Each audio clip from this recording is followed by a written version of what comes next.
आज पौष 19 गते बिहीबार साताको चौथो तथा अन्तिम कारोबार दिन आजको शेयर बजारमा फेरि सामान्य गिरावट नै आएको छ। करिब 8.7 अङ्कले घटेर नेप्से इन्डेक्स 2049 बिन्दु आसपासमा आइपुगेको छ। कारोबार रकम भने एकदम तेज आएको छ, 5 अर्ब 58 करोड भन्दा बढीको छ। 2-3 दिन यताको उच्च कारोबार हो।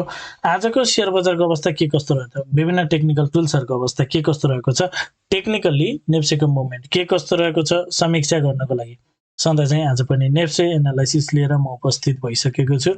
नमस्ते, म हरि लामिछाने हजुरहरूलाई मेरो यस युट्युब च्यानलमा हार्दिक स्वागत गर्दछु।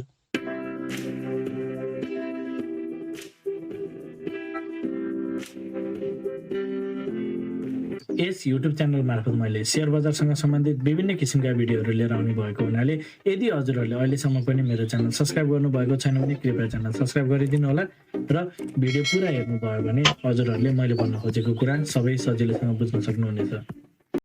सुरुमा एउटा डिस्क्लेमर, यो भिडियो नितान्त इन्फर्मेटिभ तथा एजुकेसनल पर्पजले तयार गरेको हुँदा यस भिडियोको आधारमा आफ्नो ट्रेडिङ स्ट्राटेजी नबनाउनको लागि हार्दिक अनुरोध गर्न चाहन्छु।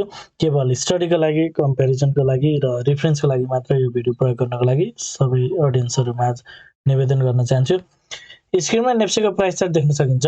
आज पनि फेरि नेप्सेमा एउटा बेयरिश क्यान्डल नै बनेको छ, सुटिङ स्टार टाइपको क्यान्डल बनेको छ आज, र भोल्युम भने एकदम तेज आएको छ। 5 अर्ब 60 करोड हाराहारीको कारोबार छ। हिजो अस्ति पछिल्लो केही दिन यताकै उच्च भोल्युम रहेको छ आज, र मार्केट चाहिँ ओभरअलमा 7-8 पोइन्टले घटेको छ। सुरुवाती चरण केही माथि गए पनि अन्तिममा भने विथ ठुलो कारोबारका साथ बजार चाहिँ डाउन भएको छ। अब आजको इन्ट्राडे चार्ट हेरौँ। बजार ओपन भयो लगतै सुरुवाती चरणमा केही माथितिर गएको थियो, थोरै केही माथि जाने बित्तिकै फेरि केही सानो फल दिएर फेरि पनि आजको लागि हाइएस्ट पोइन्ट क्रिएट गरेको थियो। आजको लागि हाइएस्ट पोइन्ट क्रिएट गरिसकेपछि भने बजार ओह्रालो यात्रामा लागेको थियो र तल आउने क्रममा अगाडि जुन लो बनाएको थियो त्योभन्दा पनि तलतिर झऱ्यो र त्यसपछि पुनः बजारले एउटा माइनर एउटा अपस्विङ दिएर चाहिँ बजार अन्तिममा घटेर नै बन्द भएको छ। अन्तिम घट्ने क्रममा आज भने 5 मिनटमा नै करिब 60-61 करोडको चाहिँ कारोबार भएको छ र ओभरअल 15 मिनटमा 1 अर्ब भन्दा बढीको कारोबार भएको छ। आजको टोटल कारोबार मध्ये चाहिँ 1 अर्ब चाहिँ अन्तिम 15 मिनटमा, जसमा पनि 5 मिनटमा चाहिँ लगभग 61 करोड भन्दा बढीको कारोबार भएको छ। आजको मार्केटमा नोटिसेबल कुरा।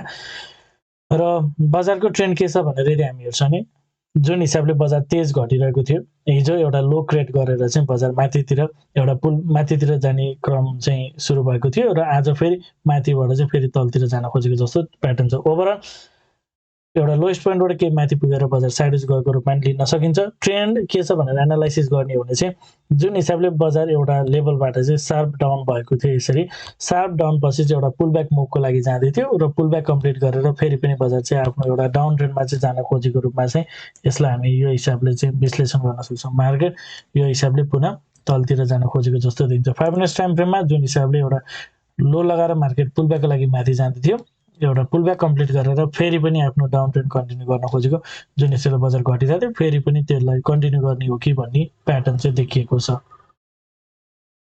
15 मिनट्स टाइम फ्रेम हेरौँ। 15 मिनट्स टाइम फ्रेममा बजारले एउटा लो लगाएर माथि जाँदै थियो। 15 minutes time frame overall structure bearish हो, हामीले अगाडिदेखि नै सेयर गरेको कुरा। 15 मिनट्स टाइम फ्रेममा मार्केट चाहिँ बेयरिश भएको छ। एउटा टप 2154 आसपासमा एउटा टप लगाइसकेपछि बजारको मुभ भने डाउन साइड देखिएको छ र यसरी बजारले एउटा स्ट्रक्चर क्रिएट गरेपछि बजार पुलब्याकको लागि माथि जाँदै थियो भन्ने कुरा हिजोको भिडियोमा पनि सेयर गरेको थिएँ र यसरी एउटा पुलब्याक कम्प्लिट गरेर बजार फेरि तलतिर जान खोजेको हो कि भन्ने देखिन्छ। ओभरअलमा यो ब्रेक नगरेसम्म बजार माथितिरको चान्स पनि रहन्छ, तर अहिलेको क्यान्डल्सहरूको फर्मेसन हेर्दाखेरि चाहिँ यसरी पुनः बजार फेरि तलतिर कन्टिन्यू गर्न खोजेको, इम्पल्सिभ डाउनमा पछि एउटा करेक्सन दिएर फेरि डाउन साइड नै कन्टिन्यू गर्न खोजेको प्याटर्न चाहिँ देख्न सकिन्छ। र यसरी बजार तल आउने हो भने चाहिँ अबको लागि बजारको लागि यो लेभल पनि कमजोर हुन्छ, जुन जहाँबाट 2023 जुन लेभलबाट बजार फर्केको थियो यो लेभल चाहिँ कमजोर हुने र बजारले यो लेभललाई फेरि पनि ब्रेक गर्न सक्ने स्थितिहरू चाहिँ रहन सक्छ भनेर हामीले एनालाइसिस गर्न सक्छौँ। र जुन हिसाबले मार्केट इम्पल्सिभ डाउन भएको थियो, यसरी करेक्सन माथि अपस्विङ जाने बेला बजारको लागि पहिलो टार्गेट 95 हुन्छ र 2095 पार गर्यो भने चाहिँ बजार माथितिरको लागि केही चान्सेसहरु बढ्न सक्छ। 2095 पार गर्दैन भने बजार चाहिँ पुनः केही तलतिर जान सक्ने स्थिति हुन सक्छ भन्ने कुरा चाहिँ थियो। र हामीले एनालाइसिस गर्दा फोकस गर्नुपर्ने कुरा चाहिँ जहिले पनि एउटा डाउन मुभ पछि जहिले पनि एउटा सुरुवाती चरणको मुभ भनेको जहिले पनि पुलब्याक मुभ हुन्छ र जब मार्केटले एउटा हाईलाई कम्प्लिट गर्छ, पार गर्छ, जस्तो एक्जाम्पल यहाँदेखिबाट यहाँसम्मको बजार हामीले हेरिरहँदा इम्पल्सिभ डाउन मुभ हो। जबसम्म यो लेभल पार गर्दैन, यता माथि खास एक्ज्याक्ट हाई चाहिँ यो लेभलमा छ, तर मोर लाइकली जबसम्म यो लेभललाई पार गर्दैन तबसम्म मार्केटले चाहिँ यसरी यो लेभललाई पार नगरुन्जेलसम्म हामीले माथितिरको मुभ चाहिँ एक्सपेक्ट गर्नको लागि त्यति ठिक हुँदैन। यो लेभल पार नगरुन्जेलसम्म चाहिँ भेरी हाई चान्सेस भनेको मार्केटलाई यसरी एउटा पुलब्याक दिएर फेरि तलतिर जान्छ भन्ने।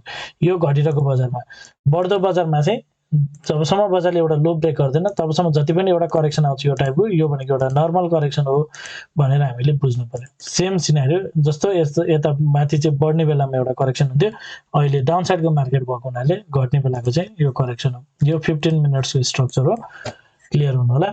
यदि हजुरहरू मसँग एडभान्स लेभलको टेक्निकल एनालाइसिसको कोर्स गर्न चाहनुहुन्छ भने, विशेष गरी स्मार्ट मनी कन्सेप्टको कोर्स गर्न चाहनुहुन्छ भने कृपया स्क्रिनमा देखाएको नम्बरमा सम्पर्क गर्नुहोला। 9863805867 यो नम्बरमा हजुरले कल, मेसेज अथवा व्हाट्सएप गर्न सक्नुहुनेछ।